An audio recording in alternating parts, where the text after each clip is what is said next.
Hello and welcome to SEN Talks. I'm here with Matthew Wyard today, and Matthew is a barrister at 39 Essex Chambers who specialises in education, health and social care, and I'm going to allow him to introduce himself to you today and explain exactly what it is that he does. Thanks, Salise. Yeah, so as you've correctly said, I'm a barrister at 39 Essex Chambers, and my practice is made up predominantly of judicial review claims in relation to SEN, social care claims, and a lot of court protection, healthcare work. So it's exactly basically what all of our parents need. Yeah, usually the most confusing stuff, because the SEN stuff I find is like there's a lot of material on SEN and the process because it's so common. But this kind of law is a little bit more niche and it's a little bit more complicated. And I think people try it's like a minefield, and people tend to stay away from it a little bit because they don't really understand the intricacies. But I'm going to try and clear that up for everybody today. Yeah, I don't think they should do. I don't think it's that tricky in reality. And it's a good adjunct to doing SEN work because it does directly relate, particularly since the Children and Families Act came into force. So with deprivation of liberty, generally it comes into place a lot of the time 16 onwards, and that's when we really see it come up. I mean, pre-16, it's like a lot of family law stuff, so that's kind of not within our remit because we're not family law practitioners. But for example, in one of my cases, one of my kids is in a 52-week residential placement, which is quite far away, and he is 15, and my parent came to me really quite distressed because social care wants to get involved.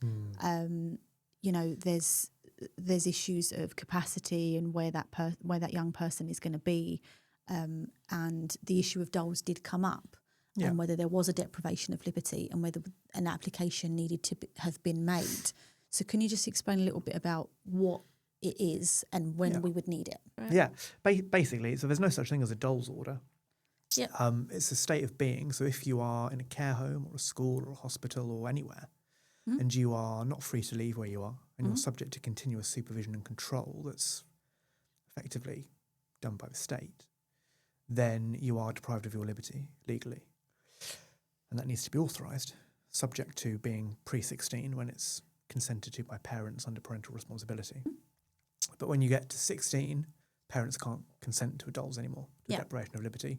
So it has to be consented to either by the young person themselves if they have capacity to do so. Right. Or if they don't have capacity, they lack capacity, it needs to be consented to by someone else. And who that someone else is depends on the setting that the young person is in. Right.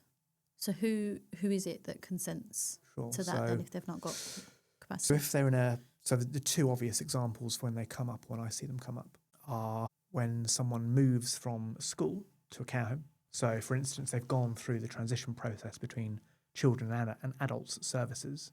They've moved from living in a school to living in a care home. If they're in a care home, that has to be authorised by their local authority.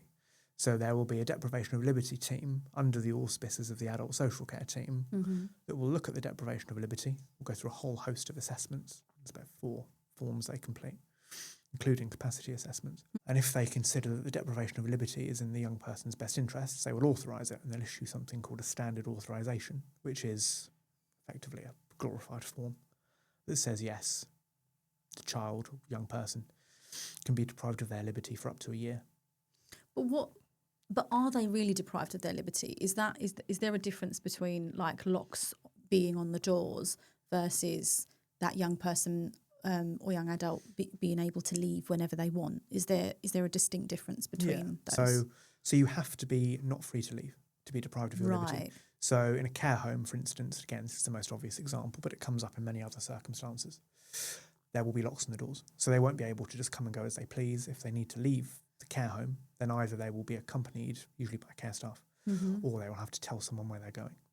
Right. The other situation in which this happens is purposes of your listeners, will be an independent school. Yeah. So if you are, in theory, in an independent school over the age of 16, then you're not in a care home or a hospital, so you have to have something called a community deprivation of liberty. In other words, you're deprived of your liberty in a community setting. That can only be authorised by a judge. That can't be authorised by a local authority. Right.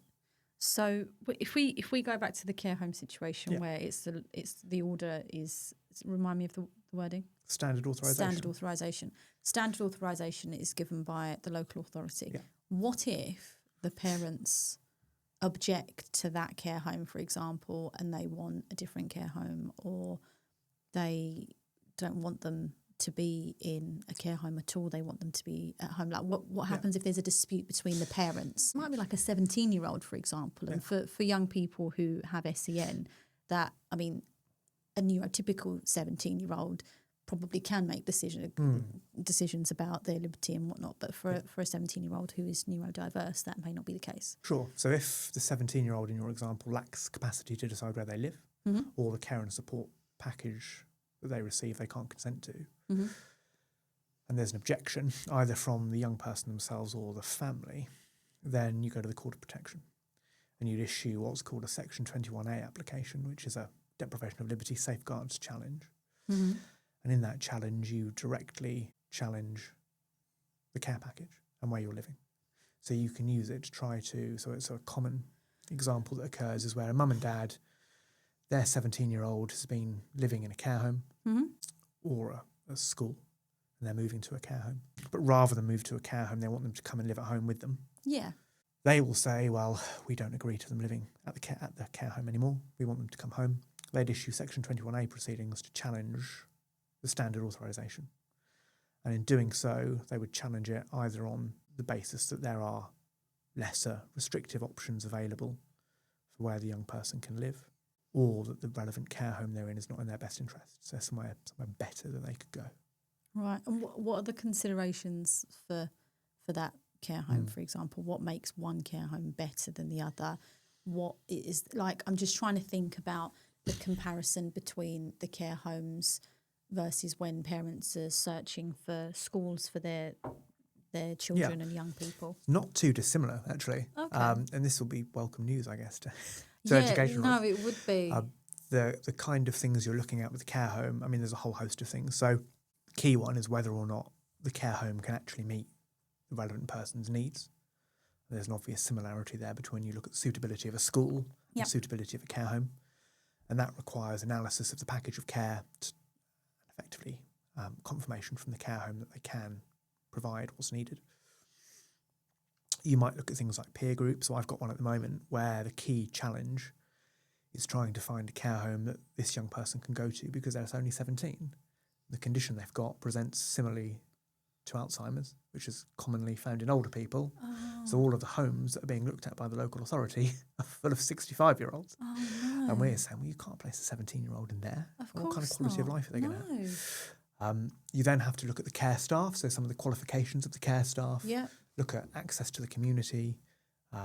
Look at the facilities at the care home, make sure that they can cater for what the young person likes to do, things like that. So as I say, it's not too dissimilar to what you'd look at if you were looking at placing a child in a residential school.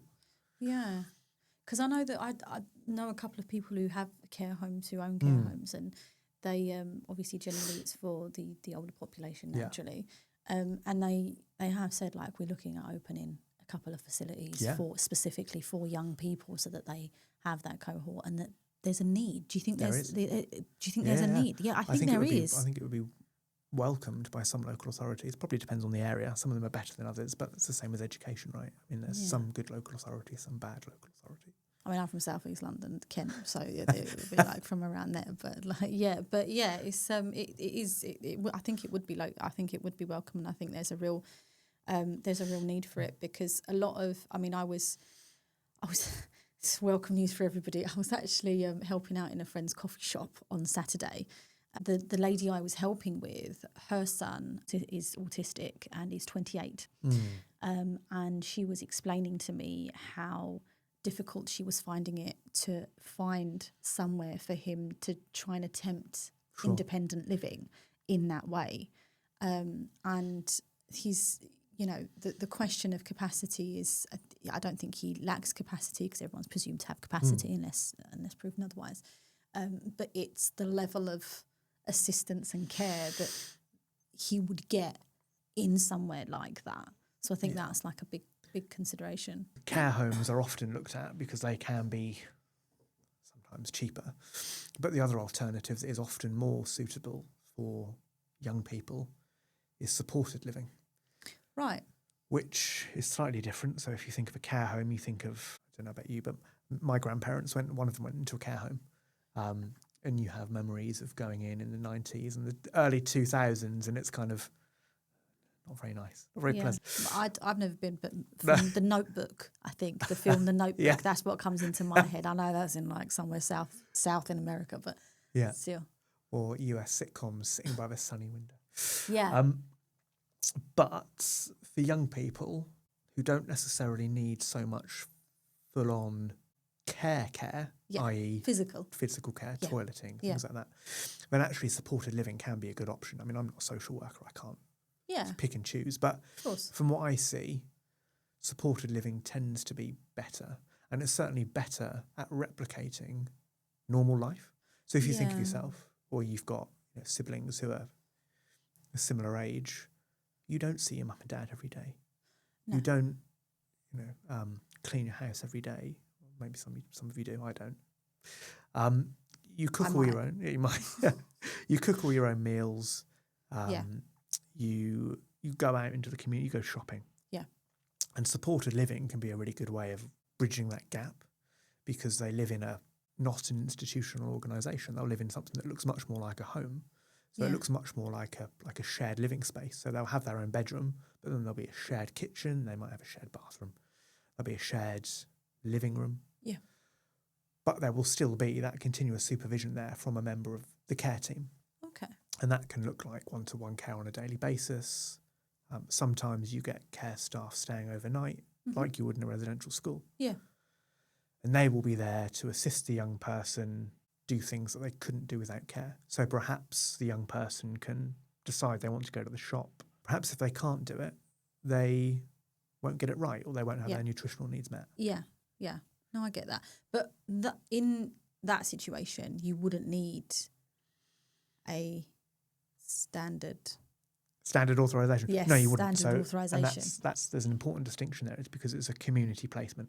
Right. So a standard authorisation is only ever granted if you're living in a hospital or a care home.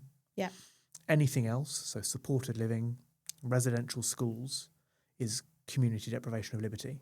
And as I said right at the start, that can't be authorised by a local authority. That has to be authorised by a judge, although you wouldn't necessarily ever see the inside of a court, because the way it works is that the local authority's DOLS team there's a streamlined procedure effectively that is used, where they send basically it's a long form and a draft court order into a judge. If there's no dispute about where the young person's going to live, then it's effectively a rubber stamping exercise. Yeah. Is there, does it take a long time? Because I know in the SEN tribunal now, the hearings are taking, I think we're on a 13-month listing now from the appeals that I personally am registering. Does this take a while? Yeah, it can do. Yeah. My experience at the moment is the SEN tribunal is taking even longer. I did a disability discrimination trial 2 weeks ago that was about a year and a half, nearly 2 years in the build-up. Wow. But DOLS cases, so if a local authority is applying to authorise a deprivation of liberty in the community, then it's relatively quick. If you apply for a standard authorisation within a local authority, again, that's fairly quick. Mm-hmm. There is a statutory timescale. I can't remember exactly what it is off the top of my head, but it's relatively quick. Mm-hmm. The problem is where you issue a challenge to the standard authorisation, or what lawyers will have heard of as DOLS proceedings or Section 21A proceedings, because they can drag on for a long time, not too dissimilar to the timescales you're talking about in the SEN tribunal. Wow.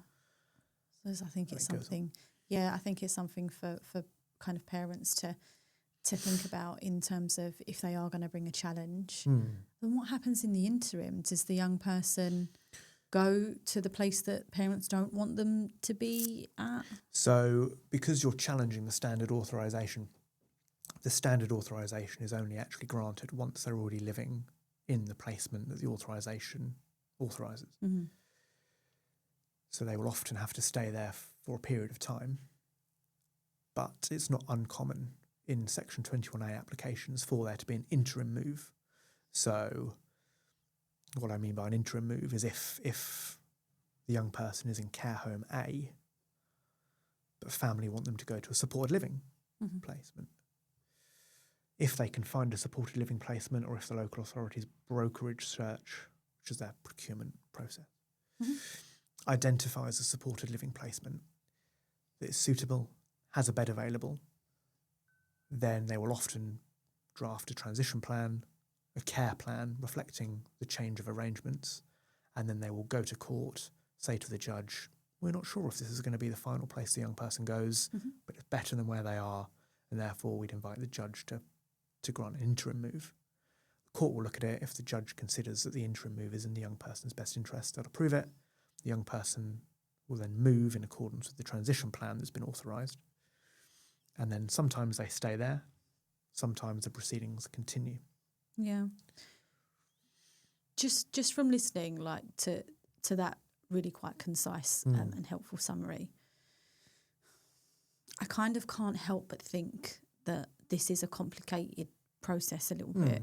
And I mean, would you advise that parents do get legal help or advice? Yeah, I think so. And so parents can get advice themselves. The benefit of having a challenge to a standard authorisation, Section 21A proceedings, is the person who's deprived of their liberty gets the automatic right to non-means tested legal aid, i.e. they get free legal help.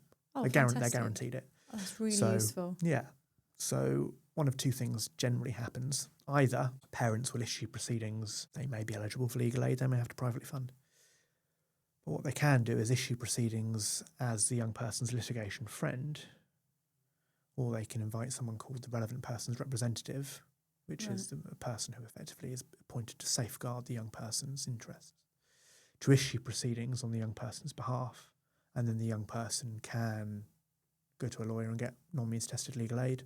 The parents can still be a party. They don't have to be.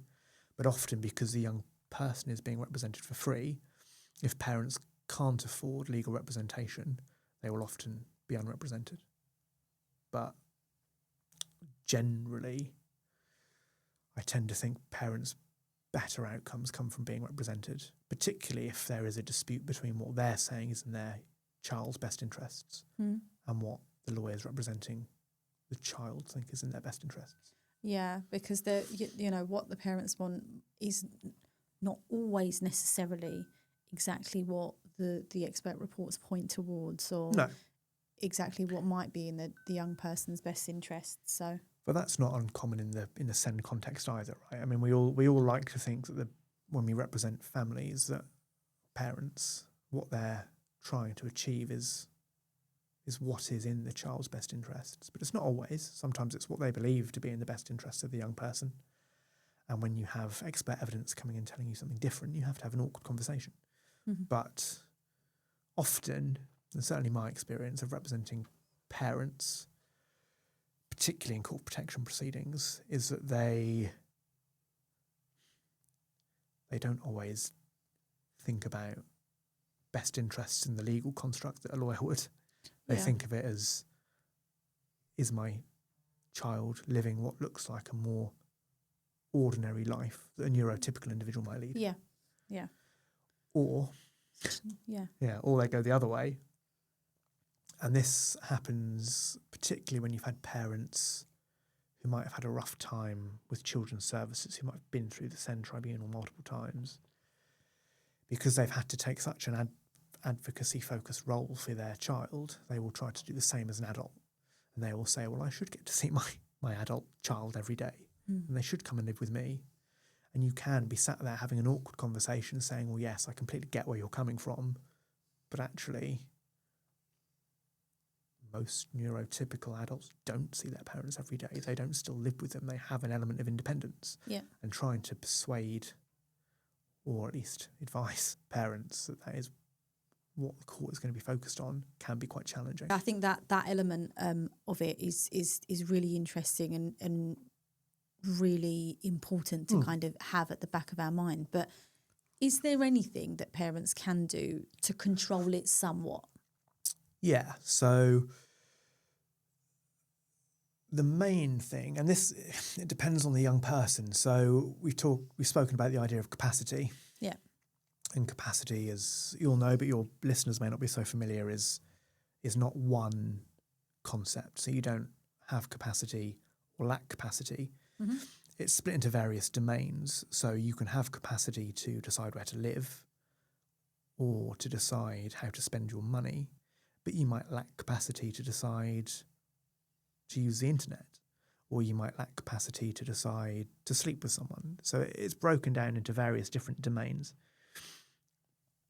If your child, when they get to 18, has capacity to decide to execute a power of attorney, or lasting power of attorney, then that is something that they can do. They can execute something called a lasting power of attorney for health and welfare, not to be confused with something that I know you're familiar with, which is a lasting power of attorney for property and financial affairs. Mm-hmm. And that can be executed by the young person, if they have capacity to do so, appointing their parents as their attorneys for health and welfare. And that then, this is probably a really colloquial, unlegalistic way to say it, but it trumps other people's views, in a sense. So the parents, if you are the health and welfare attorney, and there's a decision to be made about where your child lives, mm-hmm. you can give a preferential view. That's not to say that it's always followed. Mm-hmm. So if you say, well, I think my child should go and live in a care home, but the child's social worker says, I'm not sure about that particular care home, it's full of pensioners, mm-hmm. they're going to have way too much care, more than they need, they're not going to have any real independent life, then a dispute obviously then emerges between the attorneys and the local authority, and you can still go back to the court of protection to have that dispute determined. Right. The other situation, and probably the more common situation, particularly with young people who were children with really complex needs, is that they lack capacity to execute a lasting power of attorney. And then you can apply to the Court of Protection, if you want to be the deputy for health and welfare. And again, as with the lasting power of attorney, you might be more familiar with deputyships for property and financial affairs because they're much more common. Yeah. But you can still have a deputyship for health and welfare. Right. Can the local authority get the deputyship for welfare? Can they be appointed? I've never seen it. In theory, I don't see why not. Local authorities get appointed as deputies for property and financial affairs all the time. It came up when I was working at the local authority for a young person. I forget you were a local authority lawyer. Yeah, once upon a time. Yeah.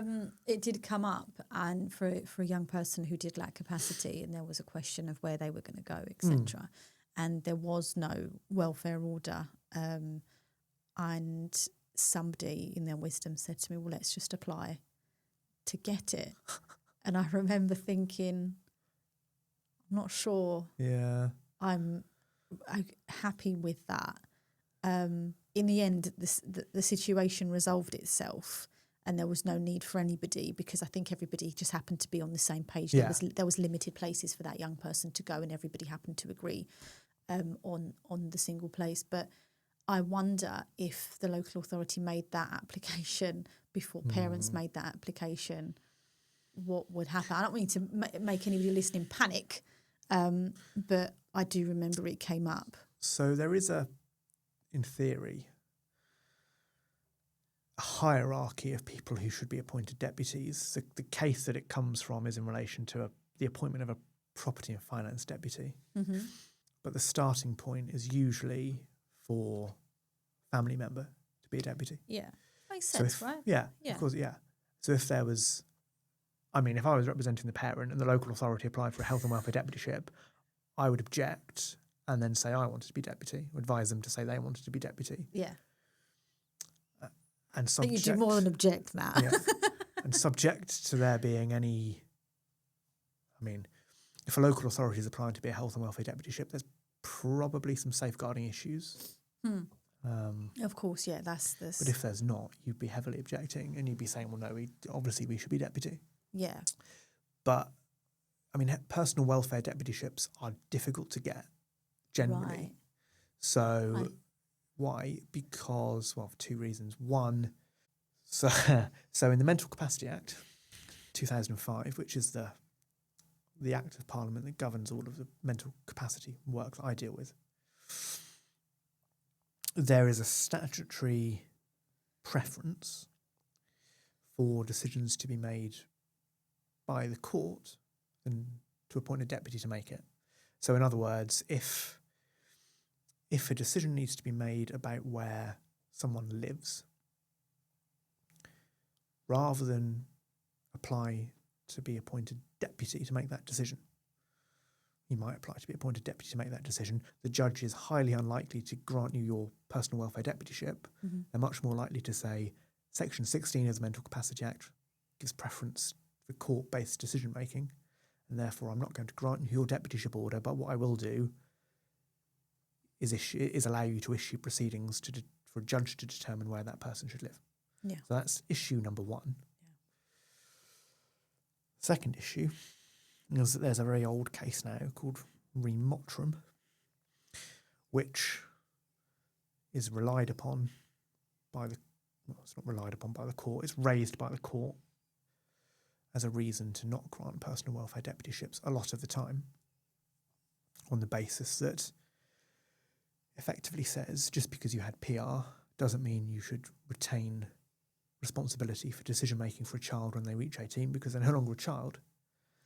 Yeah. And therefore, generally speaking, unless there is a specific and clear reason why you need a personal welfare deputyship, the preference for the court is to refuse it and to remind you that it can make a decision.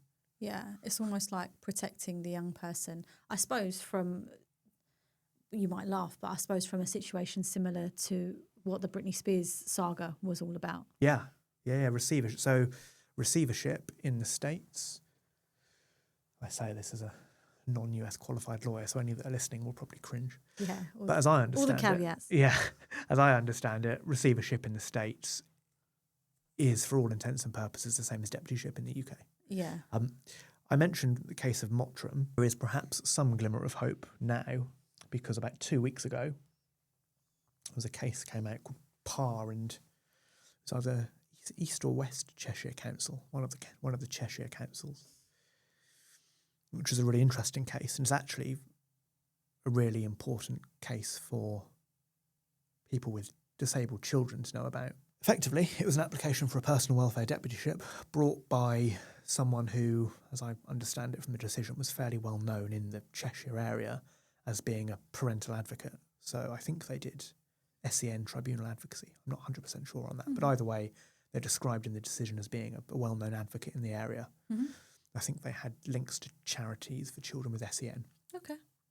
They applied for a personal welfare deputyship for their daughter, and somehow it ended up in front of a High Court judge, which means we've got a reported decision of it that looked at the decision in Mottram, looked at all of the stuff we've discussed already about court-based decision-making, and on the facts of that case decided that actually a personal welfare deputyship should be appointed, essentially on the common sense basis that where you've got a young person with severe and complex disabilities, as a parent you do need to make day-to-day decisions for your child. Yeah. It's not the case that it's artificial to say you need to have a big one-off decision that needs to be made, because the kind of decisions you're making on a daily basis, going to see a GP, helping them get prescriptions and things, mm-hmm. do need to be made.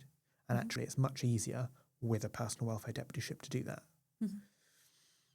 Of course, that then goes to, so if you're a parent wanting to apply to be a personal welfare deputy for your child, you need to be thinking about this stuff. So thinking about why you need the deputyship order, what the purpose of it is, and if you've got evidence of, and this is quite common actually, so if you've got a doctor telling you you get quicker decisions made if you were a deputy, mm-hmm. get them to put that in writing, because that's really helpful. Right.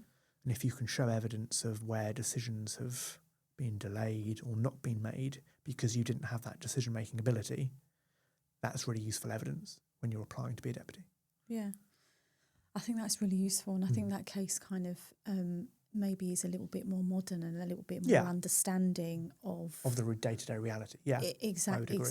Because if it's the previous case, kind of, it's while as lawyers we can appreciate the sentiment of trying to protect individuals' liberties and not trying to safeguard vulnerable young people or adults from that kind of exploitation and having the window or the door open to that. When you do practice this area of law, you do see just how many decisions need to be made in relation to welfare that young people may, who are neurodiverse, may not be able to make those kind of decisions. Like just thinking about like in relation to their own body, maybe like, I don't know, sexual health, for example, general health that they may think is fine, but may not actually be the case. Yeah, and what you want to try and avoid, I mean, you can't always avoid it, but what you really want to try and avoid is having disputes around the medical treatment that your child or the young person, calling them the child, but we're talking about people who are over 18 or over 16. You want to really avoid having to have a medical treatment dispute with the hospital, because they're the ones that you see the headlines on in the news, where there are, usually on the news, they're usually about children actually rather than adults. But what is really common in the Court of Protection is to see medical treatment decisions being made, or disputes to arise in relation to medical treatment that then get litigated, and that is stressful. Yeah, and that's not a position a parent wants to be in, having a medical treatment decision taken out of their hands. So. No, I see that. Matt, I think this has probably been one of the most informative podcasts that we've recorded here. I think it's been, so I'm really, really grateful. I think it's been really helpful for our listenage and parents listening to this, especially those who have children who are maybe approaching that milestone. It's something for them to think about and kind of research and get their ducks in a row if they need to be arranging that. So I'm really, really grateful. So thank you. Good. Glad you enjoyed it.